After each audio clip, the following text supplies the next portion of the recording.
This is take two for me, so uh, I just want to get this right because this is important to clear some things up, and I want to make sure that I failed to mention a couple things that I think are important, so hopefully I'll remember to say them this time. This is not a video about teaching you how to do an overblow or how to play an overdraw.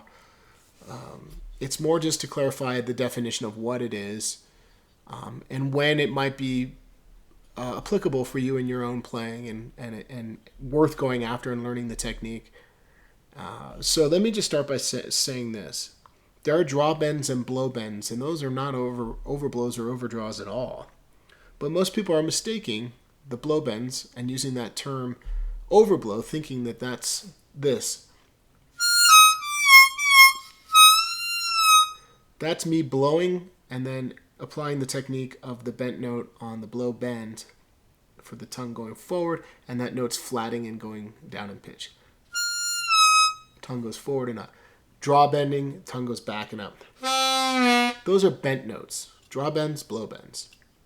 Again, a lot of people are mistaking the term overblow and thinking that that's blowing really hard and getting the note to bend. And you may not be one of those people, but there's a lot of them out there. How do I know? Because I get a lot of emails. People ask me in person all the time, can you teach me how to do this, please?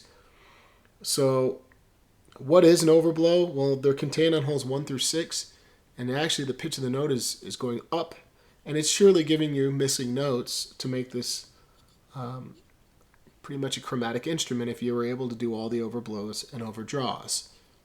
So that's what it is. I'm not going to try to talk about the technique, and I will admit that I do use the 6 overblow sparingly. None of my heroes used it. None of the blues guys that I learned how to play from by listening to all those records and stuff, none of them used overblowing, so it wasn't a technique that I was attracted to because I didn't want that sound. Here's what's happening is there are a lot of beginnerish, intermediate, whatever you want to call it. There's a spectrum of guys that are still really learning how to properly bend, and they're learning how to overblow. And in my opinion, you need to master bending first.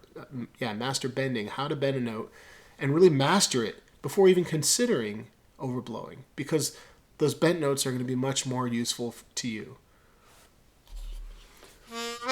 So that's a whole other discussion. But learn how to bend properly and really get the bends down first. Draw bends and blow bends both.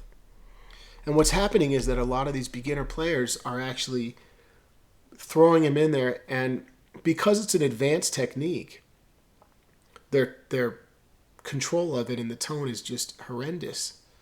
And it's like nails on a chalkboard every time I hear it, and they're trying to like make it fit in their playing, and it's not very natural and it doesn't sound musical. And I'm not trying to be mean to you if that's you. I'm just, record yourself and then just ask yourself, does that sound musical or not? Of course, we have great overblow players such as Adam Gusso and Todd Parrott and Jason Ricci and Sam Friedman, and there's others too. The list goes on beyond that of really solid overblowers out there. But there's only a handful that really do it well enough to where I would enjoy listening to them play and hear the way they're using it in context and say, yeah, that's working and it sounds great. And the rest of the time, it doesn't. It's having the opposite effect, I guess is what I would say. It's detracting from people's music. So that's what this video is about. I first wanted to just demystify the term and make sure that people are understanding what it is. And the last thing I want to say is this: just make it your goal to I want to reiterate, master bending first, draw bends and blow bends before even considering this. And then also let's say you've done that and you're going to learn how to overblow, think about the music you're going to put it into what kind of context. Is it going to add to the music? Assuming you've got the technique down, sure it will. I mean, in almost any style you can use overblowing and overdrawing. So I just want to say there's plenty of music without it. I'm not trying to discourage people from overblowing. That's not what this is about. But make good music without it first. learn how to really control your technique, and then get into that if it still interests you. Because there are some really exciting players out there today that have this technique down and they sound good, and I can see why people are wanting to go for it. So that's what this video was about. Shout out to my good friend Joe Falisco. I'm wearing the Thunderbird shirt, and every time I wear it, I think of, oh, that's not it. There it is. I think of Joe Falisco, who had a hand in designing that wonderful low-tuned harmonica, the Thunderbird.